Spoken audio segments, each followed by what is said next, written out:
Assalamualaikum warahmatullahi wabarakatuh.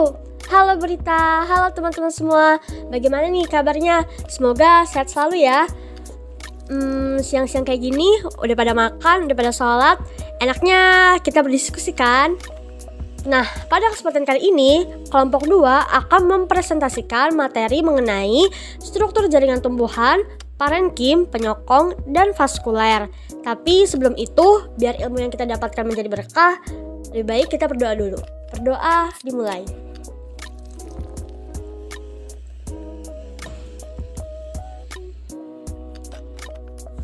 Berdoa selesai. Ada istilah tak kenal maka tak sayang, maka sebelum kita lanjut ke materinya, izinkan saya untuk memperkenalkan anggota dari kelompok 2 dulu. Yang pertama, ada saya sendiri, Putri Nur Syabina, dengan NIM 280860553. Selanjutnya ada rekan saya, Atika Rohmah Ramadhani, dengan NIM 280860554. Dan rekan saya yang terakhir ada Seria Arih Indasari dengan NIM 280860555. Adapun poin-poin yang akan dibahas, yang pertama ada pendahuluan, yang kedua ada macam, struktur, dan fungsi jaringan parenkim, yang ketiga ada macam, struktur, dan fungsi jaringan penyokong, yang keempat ada macam, struktur, dan fungsi jaringan vaskuler, dan yang kelima ada unity of science mengenai materi ini. Seru-seru semua kan? Makanya tetap pantengin terus video ini. Nah, untuk poin pertama dan poin kedua akan dibacakan oleh saya, Putri Nur Syabina. Oke, untuk yang pertama, pendahuluan. Bisa kalian lihat pada gambar 1 itu ada jaringan dewasa. Menurut Bu Sri Mulyani, tahun 2018 di bukunya yang berjudul Anatomi Tumbuhan tersusun atas berbagai jaringan. Banyaknya pengetahuan tentang struktur jaringan menyebabkan kesulitan dalam memberi definisi yang tepat suatu jaringan. Definisi jaringan adalah sekelompok sel dengan asal-usul, struktur, dan fungsi yang sama. Definisi ini tidak tepat untuk semua kasus. Diperlukan definisi yang lebih lentur untuk jaringan tumbuhan tingkat tinggi. Bentuk-bentuk peralihan menimbulkan kesulitan dalam pengelompokan jaringan. Percobaan dengan suatu perlakuan dapat menyebabkan suatu tipe sel berubah menjadi tipe sel yang lain. Sebagai contoh, sel parenkim dapat dirangsang untuk berdiferensiasi menjadi unsur pembuluh. Jaringan mungkin juga terdiri atas sel yang berbeda bentuk, bahkan fungsinya, tetapi susunannya selalu sama. Jaringan pada tubuh tumbuhan dikelompokkan berdasarkan tempatnya dalam tumbuhan, tipe sel, fungsi, asal-usul, dan tahap perkembangannya. Berdasarkan jumlah tipe sel penyusunnya, jaringan dibedakan menjadi jaringan sederhana dan jaringan rumit. Jaringan sederhana bersifat homogen, hanya terdiri atas satu tipe sel, sedangkan jaringan rumit bersifat heterogen, terdiri atas 2 atau lebih tipe sel. Parenkim, kolenkim, dan sklerenkim adalah contoh jaringan sederhana, sedangkan xilem, flum, dan epidermis adalah jaringan rumit. Pada awal perkembangan tumbuhan, semua sel-sel melakukan pembelahan diri. Namun, dengan adanya pertumbuhan dan perkembangan lebih lanjut, pembelahan sel menjadi terbatas di bagian khusus dari tumbuhan. Jaringan ini tetap bersifat embrionik dan selalu membelah diri. Hayo, jaringan apa ini? Materi kemarin, iya benar sekali, jaringan meristem. Pada dasarnya, pembelahan sel dapat pula berlangsung pada jaringan selain meristem, seperti pada jaringan korteks batang. Tetapi jumlah pembelahan ini sangat terbatas. Sel-sel meristem akan tumbuh dan mengalami spesialisasi secara morfofisiologi atau mengalami diferensiasi, membentuk berbagai macam jaringan dan tidak mempunyai kemampuan untuk membelah diri. Nah, jaringan ini disebut jaringan dewasa. Jaringan dewasa penyusun organ tumbuhan tingkat tinggi antara lain sebagai berikut. Yang pertama ada jaringan pelindung atau epidermis, yang kedua ada jaringan dasar atau parenkim, yang ketiga ada jaringan penguat atau penyokong, yang keempat ada jaringan pengangkut atau vaskuler, dan yang terakhir ada jaringan sekretoris. Nah, tapi kita lebih fokus ke jaringan dasar, penguat, dan pengangkut ya pada kesempatan kali ini. Sifat-sifat jaringan dewasa, apa saja kah itu? Yang pertama, tidak mempunyai aktivitas untuk memperbanyak diri. Yang kedua, mempunyai ukuran yang relatif besar dibanding sel-sel meristem. Yang ketiga, mempunyai vakuola yang besar. Yang keempat, kadang-kadang selnya telah mati. Yang kelima, selnya telah mengalami penebalan dinding sesuai dengan fungsinya. Dan yang keenam, di antara sel-selnya dijumpai ruang antar sel. Ruang antar sel pada tumbuhan tingkat tinggi dapat terjadi dengan cara berikut. Yang pertama, sisogen. Apabila sel-selnya saling menjauhi sehingga terbentuk ruang di antaranya. Misalnya, ruang antar sel pada tangkai daun teratai atau nymphaea. Yang kedua, lisigen. Apabila ruang yang terjadi karena sel beserta isinya larut. Misalnya, ruang minyak pada daun jeruk atau citrus spesies. Yang ketiga, sisolisigen. Apabila ruang yang terjadi berasal dari larutnya sel tertentu diikuti oleh saling menjauhi sel-sel di sekitarnya. Misalnya, ruang antar protosilem. Yang keempat, reksigen. Apabila sel-sel mengalami robekan karena tertarik pertumbuhan di sekitarnya. Misalnya pada berkas pengangkut batang jagung atau G-mais. Nah, ini dia contoh skema tahapan sisogen dan lisigen. Untuk yang gambar 2 ini skema tahapan sisogen dari Doctus recimpinus halapenis, sedangkan yang gambar 3 ini skema tahapan suksesi perkembangan lisigen dari Doctus resin mangifera indica. Poin yang kedua, jaringan dasar atau jaringan parenkim. Bisa dilihat pada gambar 4, itu dia gambar jaringan parenkim yang disusun oleh sel parenkim. Ini gambarnya mirip yang kemarin kita gambar nggak sih? Daun hidrilla. Nah, oh ya, parenkim yang mengandung kloroplas itu disebut klorenkim. Pengertian jaringan dasar atau parenkim. Parenkim merupakan jaringan dasar yang terdapat di seluruh tubuh tumbuhan. Istilah parenkim umumnya menunjuk pada suatu jaringan yang kekhususannya relatif kecil dan mempunyai fungsi fisiologi yang sangat beragam dalam tumbuhan. Sel parenkim masih mampu membelah, bahkan pada sel dewasa. Mereka memainkan peranan penting dalam proses menutup luka dan regenerasi. Sel parenkim dewasa dapat menghasilkan keaktifan meristematis jika lingkungannya sengaja diubah.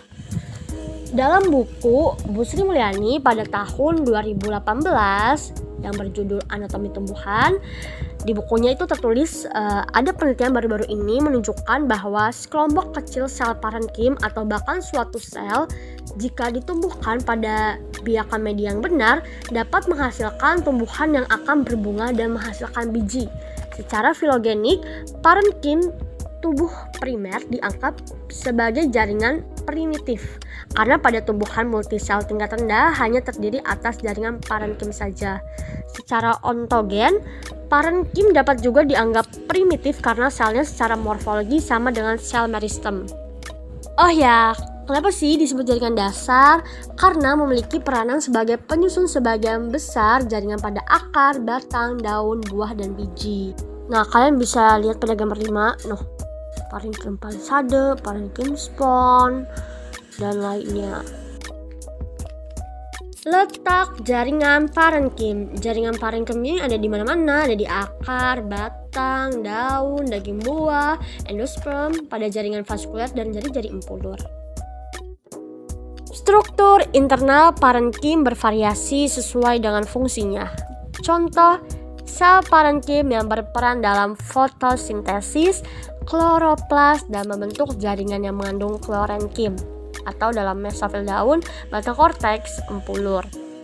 Sel parenkim mungkin memainkan cadangan makanan atau peran dalam bentuk yang pertama, solusi dalam vakuola. Contohnya, gula larut dan senyawa nitrogen di akar vulgaris beta. Yang kedua, cairan dalam plasma. Contohnya, protein dan minyak di endosperm biji Ricinus communis. Yang ketiga, kristal. Contohnya dalam endosperm pati, kotiledon, umbi-umbian, dan buah. Sel parenkim dapat digunakan untuk menyimpan air, misalnya di pabrik-pabrik. Selanjutnya, ciri jaringan parenkim. Yang pertama, dinding sel parenkim dasar termasuk mesofil daun relatif tipis dan dikelompokkan sebagai dinding primer. Lamela tengah ada yang dapat dikenali, ada yang tidak. Pada dinding biasanya terdapat plasmodesmata yang seringkali terpusat dalam noktah primer yang seringkali tersebar pada dinding. Yang kedua, kebanyakan bentuk sel parenkim berisi banyak atau polihedral. Tapi ada juga sel parenkim yang dijumpai memanjang, itu ada dalam palisade daun. Ada juga yang berongga, itu terdapat di permukaan spons. Yang ketiga, letak inti sel mendekati dasar sel. Yang keempat, mempunyai banyak vakuola. Yang kelima, mempunyai ruang antar sel. Fungsi jaringan parenkim. Jaringan parenkim ini banyak banget loh fungsinya. Di antaranya yang pertama, sebagai tempat penyimpanan cadangan makanan. Yang kedua, tempat berlangsungnya fotosintesis. Yang ketiga, sebagai jaringan penyokong. Yang keempat, mengisi ruang antar jaringan. Yang kelima, dapat sebagai jaringan penyimpan air. Macam-macam jaringan parenkim. Parenkim digolongkan menjadi beberapa macam berdasarkan fungsinya, yaitu ada parenkim asimilasi, terdapat pada bagian tubuh tumbuhan yang berwarna hijau. Pada daun, bentuk parenkim asimilasi ini ada dua macam loh, yaitu bentuk tiang yang disebut jaringan tiang dan bentuk bunga karang yang disebut jaringan bunga karang. Yang kedua ada parenkim udara, terdapat pada alat pengapung, misalnya pada daun kana, empulur batang jungkus. Biasanya sel-selnya bercabang membentuk jari-jari atau berbentuk bintang. Sel parenkim yang berfungsi untuk menyimpan udara disebut aerenkim. Yang ketiga, parenkim penimbun. Sel-sel parenkim ini berisi cadangan makanan, terdapat pada endosperm, daun lembaga, tuber atau umbi. Pati merupakan bahan cadangan yang paling umum pada tumbuhan dan didapati pada endosperm, kotyledon, umbi kentang, buah, parenchyma xylem, serta phloem cortex. Yang keempat ada parenkim air. Sel-sel parenkim penuh dengan air untuk mempertahankan diri terhadap kekeringan. Selnya mempunyai vakuola besar yang mengandung cairan agak berlendir. Dan yang terakhir ada parenkim pengangkut, terdapat pada jaringan pengangkutan. Pada jaringan ini, dinding parenkim dapat mengalami penebalan sekunder. Terus ada macam-macam jaringan parenkim berdasarkan bentuknya. Yang pertama, parenkim palisade, yaitu parenkim penyusun mesofil pada daun. Jaringan ini terdapat pada biji dengan bentuk sel panjang, tegak, mengandung banyak kloroplas. Yang kedua, parenkim bunga karang, yaitu jaringan penyusun mesofil daun yang berukuran tidak tetap serta terdapat ruang antar sel lebar. Yang ketiga, jaringan bintang. Jaringan yang dapat ditemukan pada tangkai daun kana spesies dengan bentuk seperti bintang yang bersambungan pada bagian ujungnya. Yang keempat, parenkim lipatan. Jaringan yang dapat dijumpai pada mesofil daun pinus dan padi. Terjadi perlipatan ke arah dalam pada bagian dinding sel dan mengandung banyak kloroplas. Nah, ini dia gambar berbagai macam bentuk parenkim. Untuk yang bagian kiri itu ada gambar aerenkim pada daun kana, yang B itu aerenkim pada petiole xanthredesia, yang C itu parenkim pada Orchia sativa, yang D itu parenkim pada Diospyros. Untuk yang sebelah kanan itu parenkim yang bentuknya bintang gitu ya. Oke, masih pada semangat kan? Nah, untuk poin ketiga ini akan dibacakan oleh rekan saya Atika Rohma Ramadhani. Kepadanya dipersilahkan. Saya Atika Rohma Ramadhani akan menjelaskan poin ketiga, yaitu mengenai jaringan penyokong. Jaringan penyokong atau penguat merupakan jaringan yang memberikan kekuatan bagi tubuh tumbuhan agar dapat melakukan perimbangan-perimbangan bagi pertumbuhannya. serta melindungi secara mekanik jaringan-jaringan di sekitarnya. Berdasarkan bentuk dan sifatnya, jaringan penyokong dibedakan menjadi jaringan Colen-Kim dan jaringan Sclerenchym.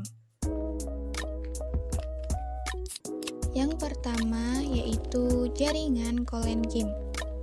Jaringan Colen-Kim berperan penting sebagai jaringan penguat, terutama pada organ-organ tumbuhan yang masih aktif mengadakan pertumbuhan dan perkembangan.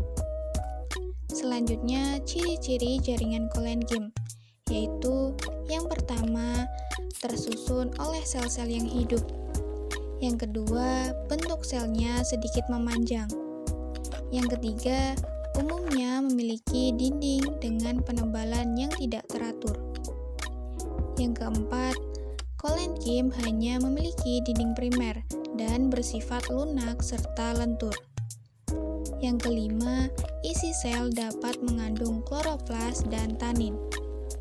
Yang terakhir, Colen-Kim dapat dijumpai pada batang, daun, serta bagian-bagian bunga dan buah.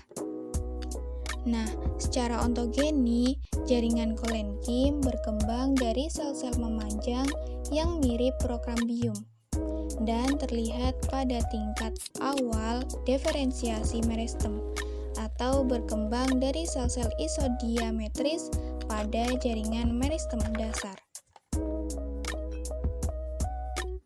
Berdasarkan penebalan dinding selnya, Colen-Kim dapat dibedakan menjadi 4 tipe. Yang pertama, Colen-Kim angular atau Colen-Kim sudut, merupakan penebalan dinding terdapat pada sudut sel dan memanjang mengikuti sumbu sel. Contohnya pada tangkai daun vitis, begonia, solanum tuberosum, dan atropa belladonna. Yang kedua, Colen-Kim lamelar atau Colen-Kim lempeng, merupakan penebalan dinding sel terutama pada dinding tansial atau sejajar permukaan organ, sehingga pada irisan melintang terlihat seperti papan yang berderet-deret. Contohnya pada korteks batang Sambucus javanica dan Sambucus nigra. Yang ketiga, Colen-Kim lakunar atau tubular, merupakan penebalan terdapat pada bagian dinding sel yang menghadap ruang antar sel. Contohnya pada tangkai daun salvia, malva, dan altaya. Yang terakhir, Colen-Kim tipe cincin, yaitu pada penampang lintang lumen sel berbentuk seperti lingkaran. Nah, pada waktu menjelang dewasa, terlihat bahwa pada tipe sudut penebalan bersambungan pada dinding sel, maka lumen tidak menyudut lagi. Contohnya yaitu pada ibu tangkai daun Nereum oleandra. Nah, ini adalah gambar dari tipe-tipe jaringan Colen-Kim berdasarkan penebalan dinding selnya. Pada huruf A, terdapat tipe lempeng pada batang Sambucus, yang B tipe sudut pada Cucurbita, yang C tipe tubular pada Lactuca, dan yang D tipe cincin pada ibu tangkai daun Nereum oleandra. Yang kedua yaitu jaringan Sclerenchym. Jaringan Sclerenchym memiliki ciri-ciri, yaitu yang pertama, Sclerenchym merupakan jaringan penguat dengan dinding sekunder yang tebal. Yang kedua, umumnya terdiri dari zat lignin. Yang ketiga, sel-selnya bersifat kenyal. Yang keempat, pada umumnya sel Sclerenchym tidak lagi mengandung protoplas, atau dengan kata lain, sel-selnya telah mati.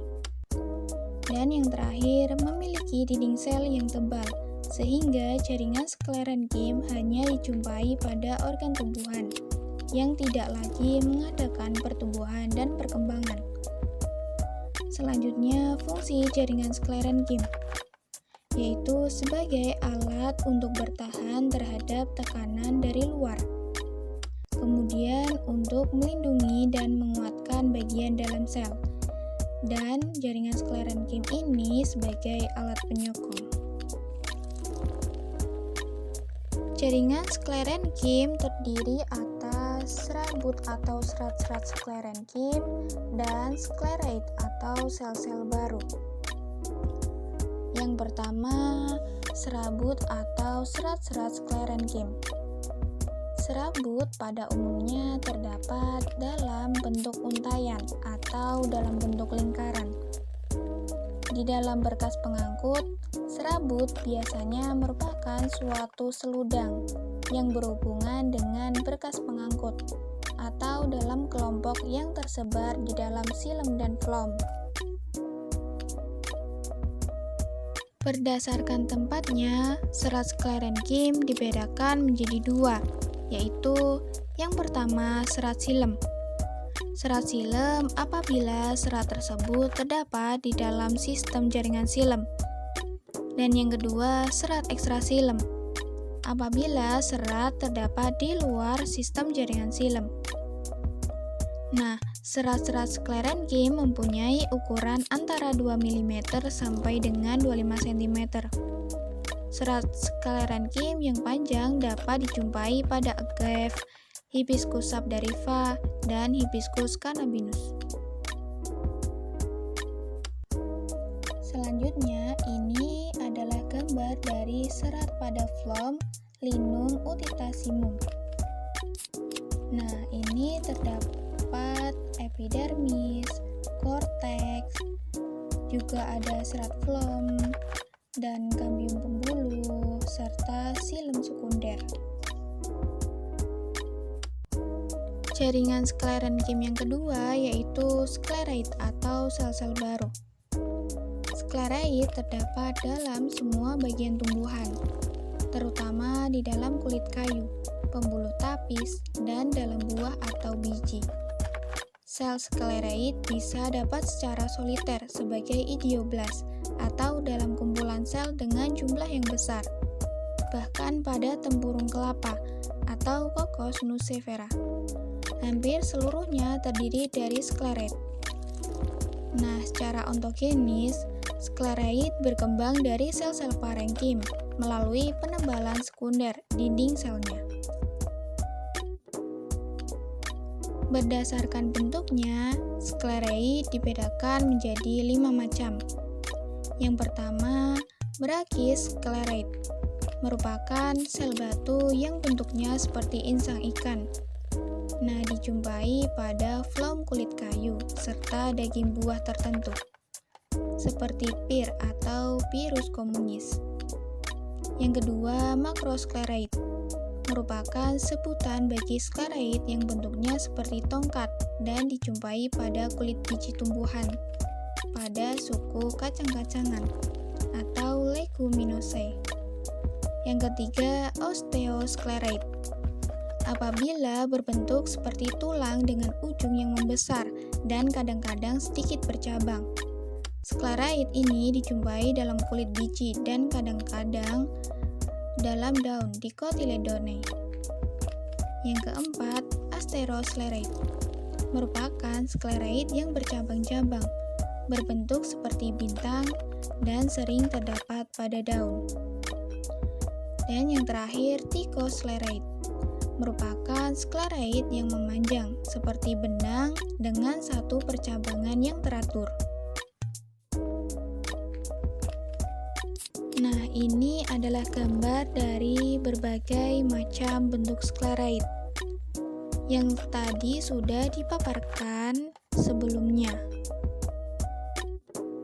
Hai, untuk materi keempat ini akan dibacakan oleh rekan saya, Seriah Ari Indasari. Kepadanya dipersilakan. Baik, terima kasih. Saya Seriah Ari Indasari akan menjelaskan tentang jaringan pengangkut atau jaringan vaskuler. Jaringan pengangkut. Jaringan pertama adalah silem, pembuluh kayu sel mati dinding terlignin, tersusun atas trakea serat dan parenkim silem berfungsi mengangkut air dan garam mineral dari akar ke daun. Jaringan kedua ialah floem, Pembuluh tapis dengan sel pengiring atau combined cell berfungsi sebagai pengangkut hasil asimilasi dari daun ke seluruh organ tubuh yang lain. Floem tersusun atas pembuluh tapis, sel tapis, serat floem, parenkim, floem, serta sel pengiring. Jaringan pengangkut adalah jaringan yang bertugas dalam mengangkut zat. Jaringan ini dibagi menjadi dua, yaitu xilem dan floem.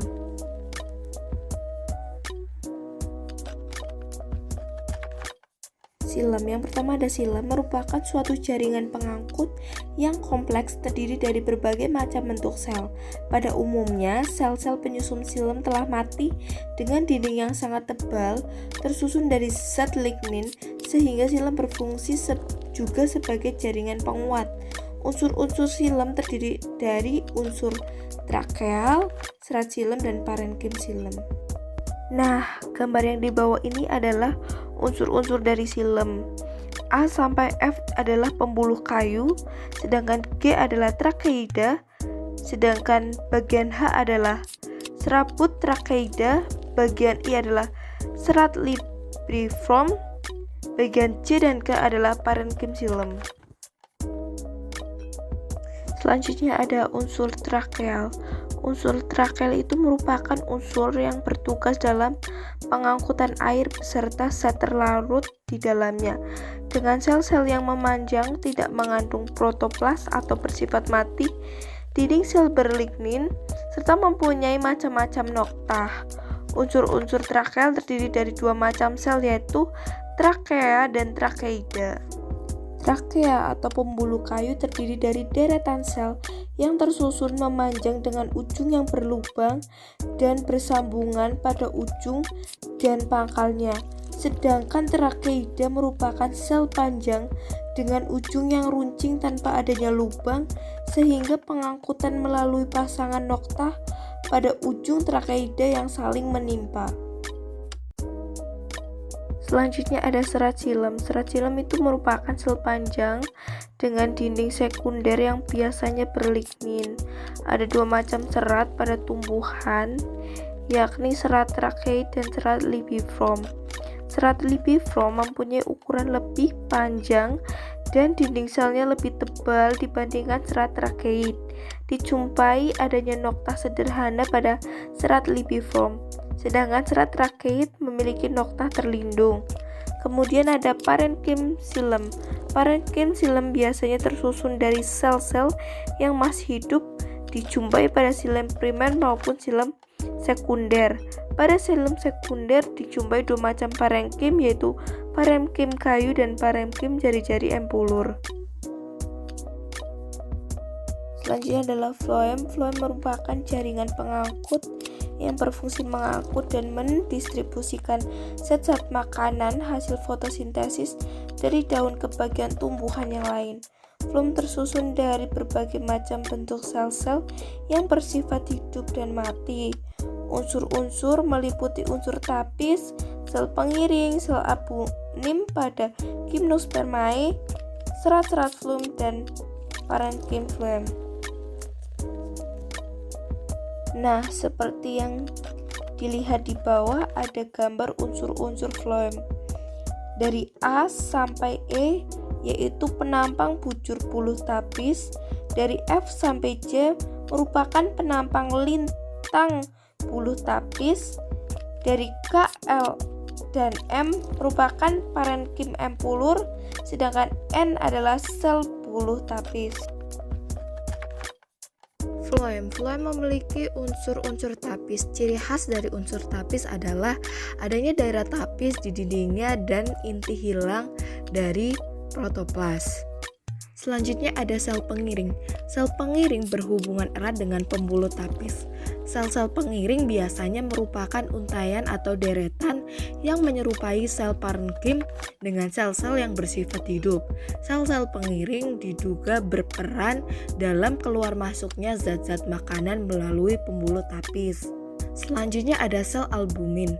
Sel albumin merupakan sel-sel jari-jari empulur dan sel-sel parenkim pembuluh tapis yang mengandung banyak zat putih telur dan terletak dekat dengan sel-sel tapis pada tumbuhan gimnospermae. Diduga sel-sel Albumin ini mempunyai fungsi serupa dengan sel pengiring. Selanjutnya ada serat-serat floem. Letak serat-serat floem pada berkas floem bervariasi. Pada floem primer, serat terdapat di bagian jaringan sebelah luar yang awalnya berkelompok, membentuk suatu klaster atau massa, kemudian dalam perkembangannya akan menjadi homogen. Sedang pada floem sekunder terletak serat mengikuti berbagai pola. Serat dewasa dapat bersifat hidup maupun mati. Serat hidup dapat juga berfungsi sebagai tempat penyimpanan cadangan makanan. Selanjutnya ada parenkim floem. Parenkim floem merupakan jaringan parenkim biasa yang terletak di bagian buluh tapis. Merupakan sel hidup yang berfungsi sebagai tempat penyimpanan zat-zat tepung, lemak, dan zat-zat organik lainnya. Oke, yang selanjutnya ada tipe-tipe pengangkut. Yang pertama ada tipe kolateral. Kolateral itu terbagi lagi menjadi kolateral terbuka, kolateral tertutup, dan bilakolateral. Berkas pengangkut tipe kolateral didefinisikan sebagai berkas pengangkut dengan kondisi silam dan floem terletak berdampingan. Floem berada di bagian luar dan dari silam. Apabila di antara silam dan floem dapat dijumpai adanya kambium, maka berkas pengangkut ini mempunyai tipe kolateral terbuka. Selanjutnya ada tipe konsentris. Tipe konsentris itu terbagi lagi menjadi konsentris amikibral dan konsentris amifasal. Berkas pengangkut tipe konsentris merupakan dengan kondisi silam dikelilingi floem ataupun sebaliknya. Apabila silam berada di tengah dan floem mengelilingi, maka disebut berkas pengangkut konsentris amikibral. Umumnya dijumpai pada tumbuhan golongan paku-pakuan. Sedangkan apabila floem disenggai dan silam mengelilingi, maka disebut berkas pengangkut tipe konsentris amifasal. Kemudian ada tipe radial. Berkas pengangkut tipe radial merupakan berkas pengangkut dengan letak silam dan floem bergantian menurut jari-jari lingkaran. Dijumpai pada akar tumbuhan monokotidan, akar primer, dan akar primer. Nah, selanjutnya ini adalah gambaran dari tipe berkas macam pengangkut. Bisa dilihat A dan B adalah kolateral terbuka, sedangkan C dan D adalah kolateral tertutup, E dan F adalah bilateral terbuka, G dan H konsentris amikibral, I dan J adalah konsentris amifasal, K dan L adalah radial.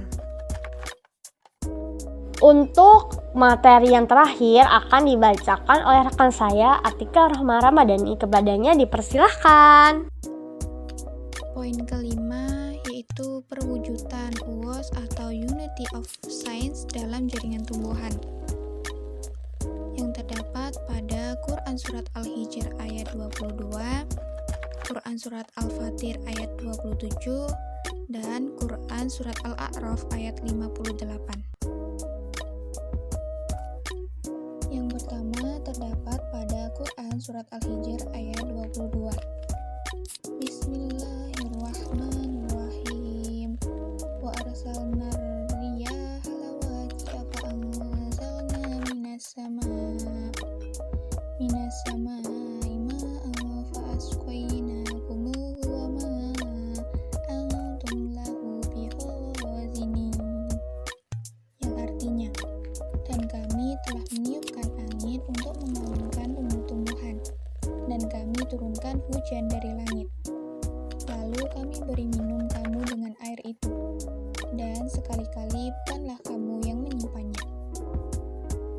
Penjelasannya yaitu bahwa dan kami telah menghembuskan angin dan menundukkannya untuk membentuk awan dan membawa air hujan, menyemaikan pepohonan, lalu dedaunannya dan kelopak buahnya mekar, juga membawa hujan, hal-hal yang baik dan yang berguna. Kemudian kami menurunkan dari awan itu air yang kami sediakan bagi minuman kalian, tanah dan binatang-binatang ternak kalian, dan kalian tidaklah dapat menyimpannya dalam gudang rahmat bagi kalian dan kebajikan bagi kalian. Perwujudan yus dalam tumbuhan yang kedua yaitu terdapat pada Quran Surat Al-Fatir ayat 27. Bismillahirrahmanirrahim. Alam tara annallaha anzala minas samaa'i ma'an fa'akhrajna bihi thamaratin mukhtalifan alwanuha wa minal jibali judatun biyadun wa humrun mukhtalifun alwanuha wa gharabibu sud, yang artinya, tidakkah kamu melihat bahwasanya Allah menurunkan hujan dari langit, lalu kami hasilkan dengan hujan itu buah-buahan yang beraneka macam jenisnya. Dan di antara gunung-gunung itu ada garis-garis putih dan merah yang beraneka macam warnanya, dan ada pula yang hitam pekat. Nah, dari surat tersebut bahwa Allah SWT telah menurunkan hujan di bumi ini dan menghasilkan bermacam-macam tumbuhan dan buah-buahan yang hidup karena turunnya air hujan yang diberikan Allah di bumi ini, sehingga terjadilah bermacam-macam kehidupan.